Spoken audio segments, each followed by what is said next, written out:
नमस्कार, मैं श्रुति सिंह। स्वागत है आप सभी का इनसाइड झारखंड के न्यूज के इस बुलेटिन में। चले जाते हैं खबरों के बारे में। खबरों की शुरुआत करते हैं राजधानी रांची से। राजधानी रांची में शुक्रवार देर रात 2018 बैच के स्पेशल ब्रांच के सब इंस्पेक्टर अनुपम कश्यप की गोली मारकर हत्या कर दी गई। अनुपम का शव काके थाना क्षेत्र के रिंग रोड के किनारे से बरामद किया गया। शरीर पर गोली लगने के निशान मिले हैं। सूचना के बाद पुलिस मौके पर पहुंची और शव को कब्जे में लेकर पोस्टमार्टम के लिए भिजवाया।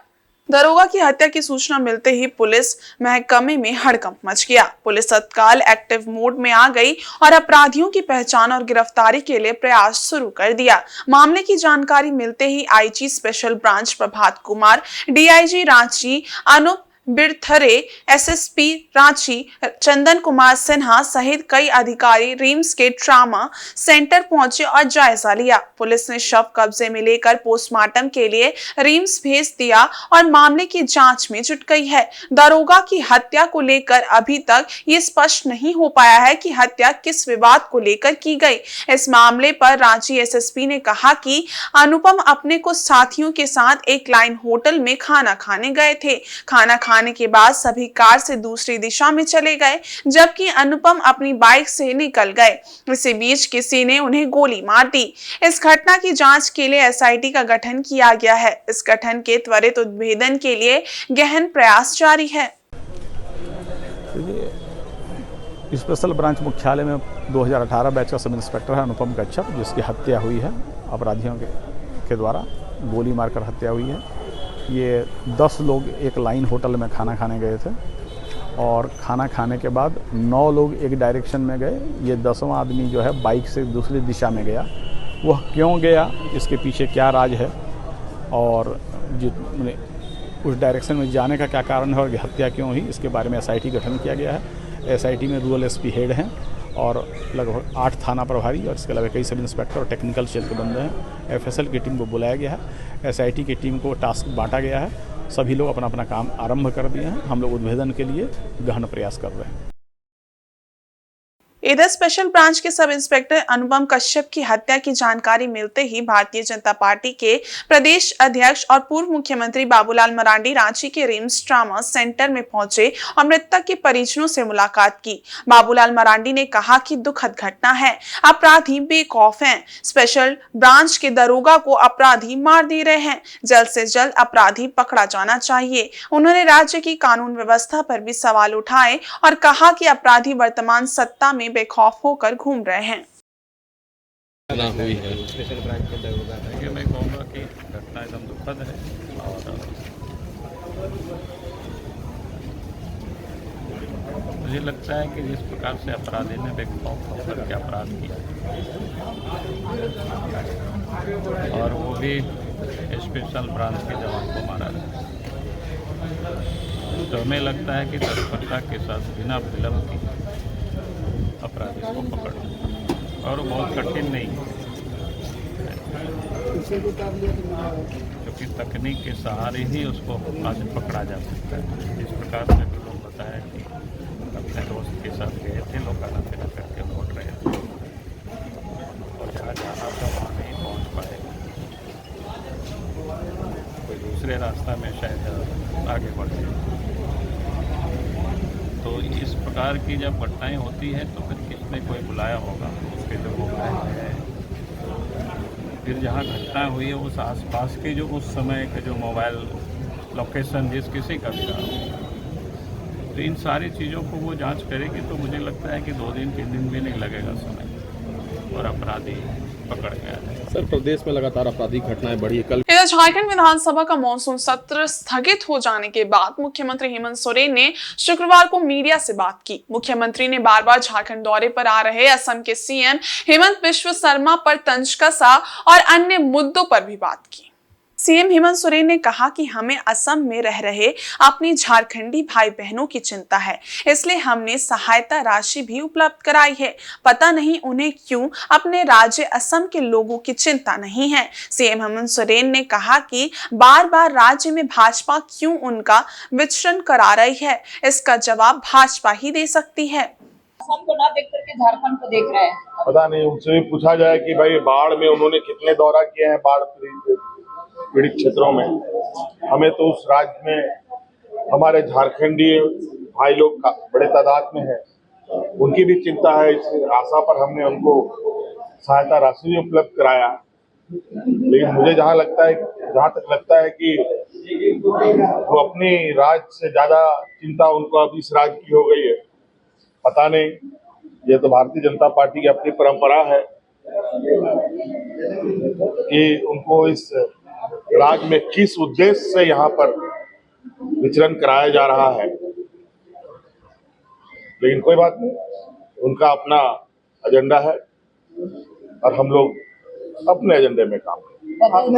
राज्य में हो रही मूसलाधार बारिश पर सीएम हेमंत सोरेन ने कहा कि वो चाहते हैं कि पूरे राज्य में और बारिश हो, क्योंकि काफी कम वर्षा राज्य में हुई है। उन्होंने कहा कि आवास जाकर शुक्रवार को ही बारिश और उससे उपजे हालात की जानकारी लेंगे।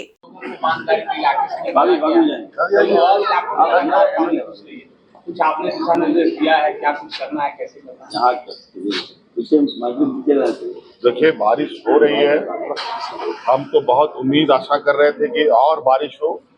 ये राज्य में वैसे बारिश की बहुत कमी है और कितना आज बारिश हुआ है ये तो अभी जाने के बाद पता चलेगा। हम अपने सरकार की व्यवस्थाओं में जानकारी लेंगे और कहाँ कम बेसी हुआ है, कहाँ कुछ घटना घट रहा है, कहाँ क्या हो रहा है।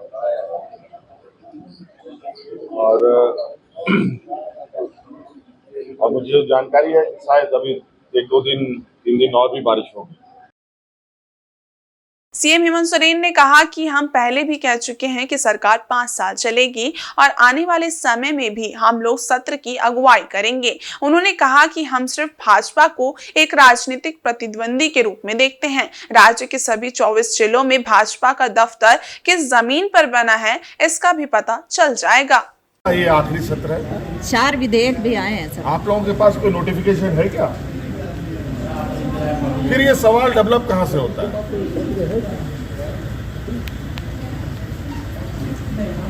अभी सरकार है, चल रही है, मजबूती से चल रही है और हमने कहा ये सरकार 5 साल पूरी चलेगी और आने वाला समय में भी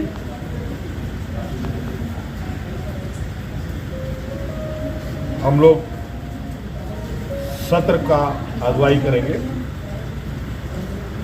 सत्र को संचालित करेंगे। वहीं अग्निवीर योजना के विषय पर कहा कि अग्निवीर योजना जब से लॉन्च की गई है उसी दिन से ये योजना विवादित है। अग्निवीर योजना की खामियों को छुपाने का काम किया जा रहा है। ये नौजवानों के साथ बहुत बड़ा धोखा है, भविष्य के साथ खिलवाड़ है। कहीं ना कहीं ये योजना नौजवानों के मजबूर हालात जो रोजगार को लेकर देश में एक राक्षस का रूप ले चुका है, ऐसी स्थिति में ये योजना नौजवानों के लिए सुखद नहीं है। बहुत ज्यादा उसको लेके आप को लेके राज्य सरकार की तरफ से जो घोषणा की है उसके बारे में देखिए, अग्निवीर की परिकल्पना जब से रखी गई है उसी दिन से ये योजना विवादित है और जिस तरीके से देश को संदेश देने का कोशिश किया जा रहा है, अग्निवीर के खामियों को छुपाने का प्रयास हो रहा है, ये बहुत बड़ा धोखा नौजवानों के साथ है, उनके भविष्य के साथ खिलवाड़ है। और शायद आपने अग्निवीर में शहीद पीड़ित परिवार की भी बातों को सुना है, इसलिए कहीं ना कहीं ये योजना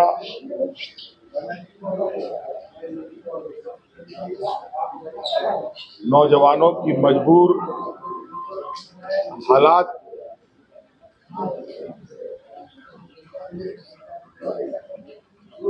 जो रोजगार को लेके देश में एक राक्षस का रूप ले चुका है,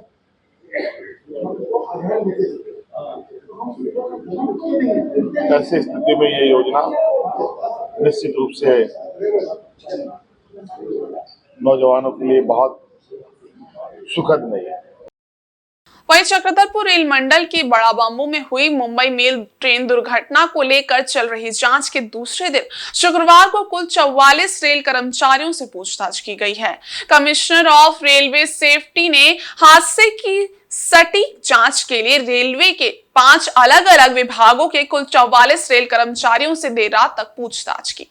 जिससे पूछताछ की गई है वे 7 रेलकर्मी बड़ा मुंडा और राउरकेला रेलखंड के हैं, जबकि जांच के प्रथम दिन रेलवे के 7 विभागों से 34 रेलकर्मियों से पूछताछ की गई थी। लगातार दूसरे दिन भी करीब 7 घंटे तक जांच जारी रही। मिली जानकारी के अनुसार CRS बरजेश कुमार मिश्रा द्वारा किए जा रहे इस जांच में दुर्घटना से जुड़ी हर पहलुओं को बारीकी से जांच की जा रही है। जांच में कोई आरोप न लगे इसके लिए 2 दिनों में अलग अलग विभाग के करीब 78 रेल कर्मचारियों से पूछताछ की गई है।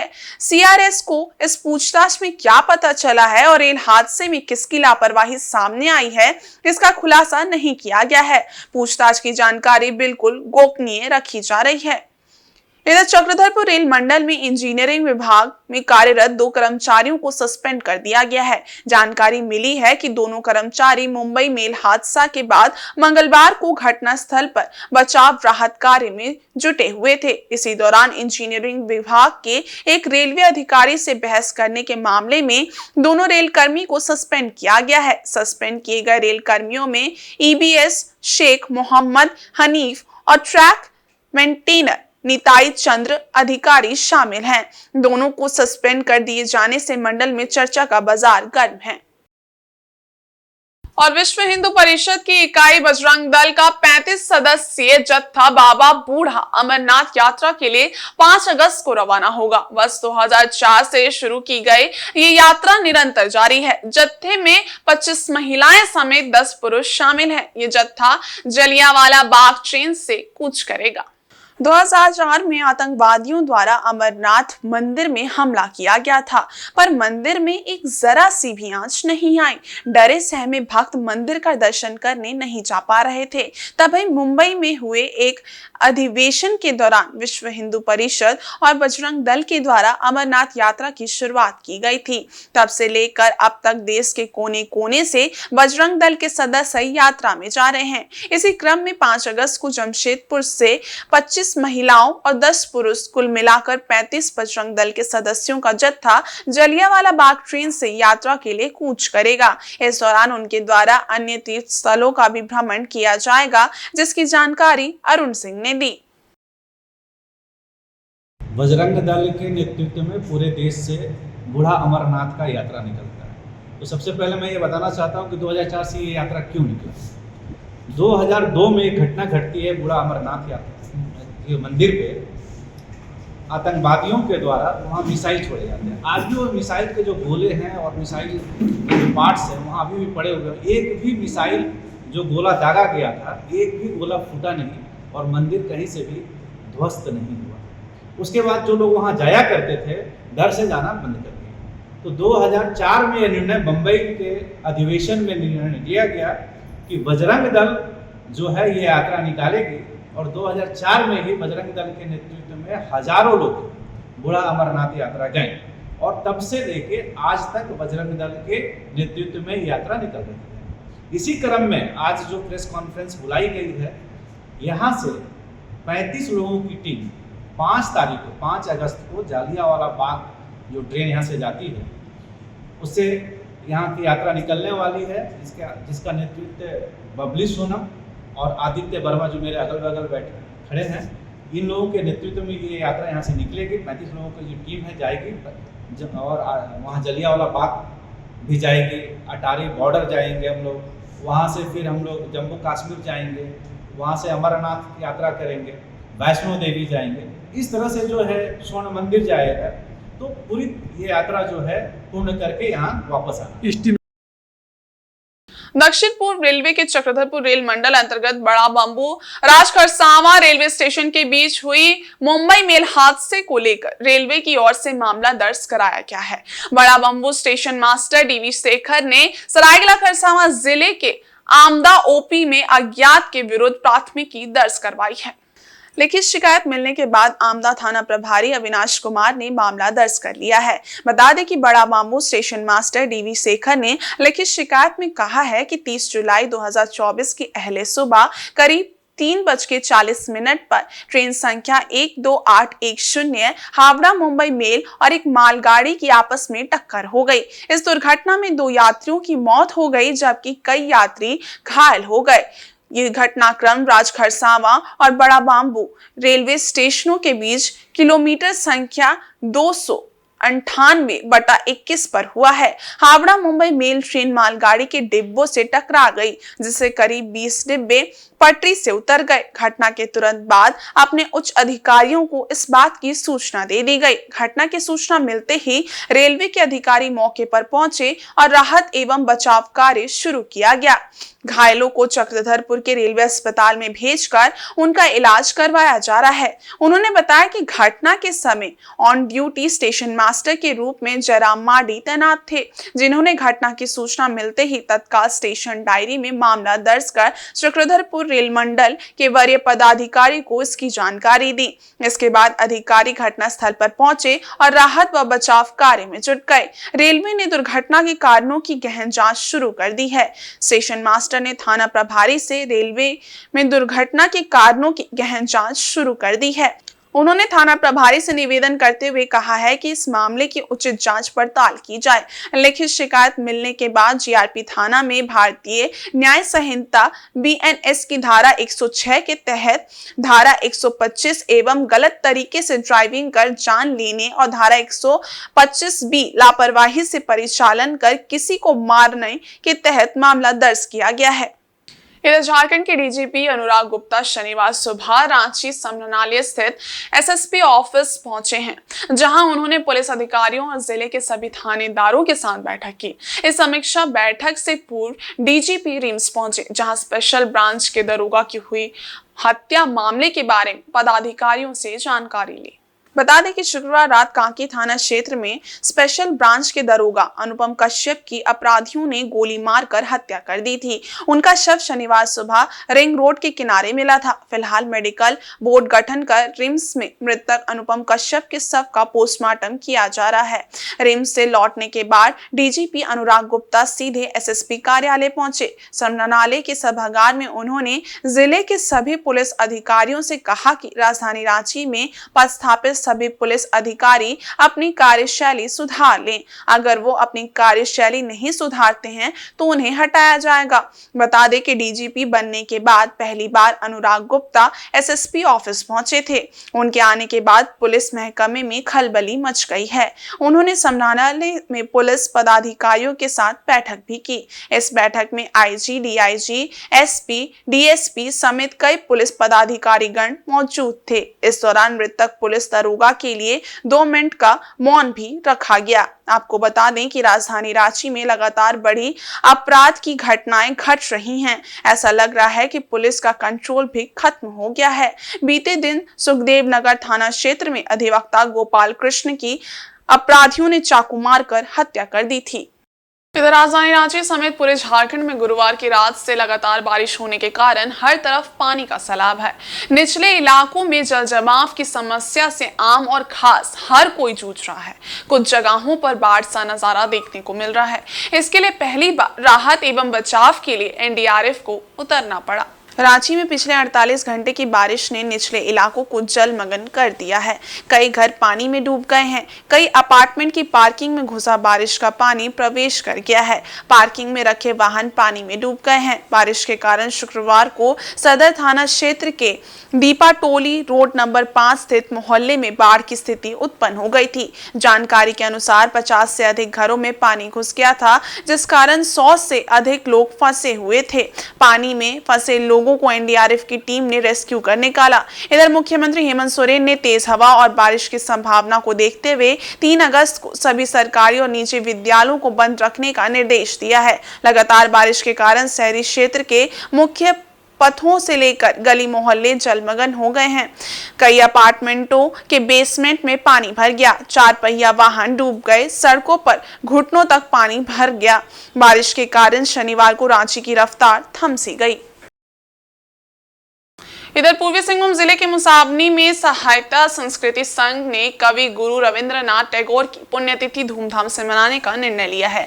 इसकी तैयारी को लेकर संघ के सदस्यों ने एक बैठक की। मुसाबनी 2 नंबर स्थित स्वागता होम्योपैथी क्लिनिक में सहायता संस्कृति संघ की ओर से अध्यक्ष MM पात्रा की अध्यक्षता में बैठक का आयोजन किया गया। बैठक में 7 अगस्त को कवि गुरु रविंद्रनाथ टैगोर की पुण्यतिथि पर रविंद्र स्मृति सभा को सफल बनाने को लेकर चर्चा की गई। ये कार्यक्रम सर्वसम्मति से मुसाबनी 3 नंबर स्थित रविंद्र संघ के प्रांगण में आयोजित करने का निर्णय लिया गया है, जिसमें संध्या 5 बजे सांस्कृतिक कार्यक्रम का आयोजन किया जाएगा। इसमें सभी लोगों से उपस्थित होने के लिए अपील की गई है। बैठक में सचिव वीरेंद्र नाथ घोष समेत संघ के सभी सदस्य उपस्थित थे। साहित्य संस्कृति के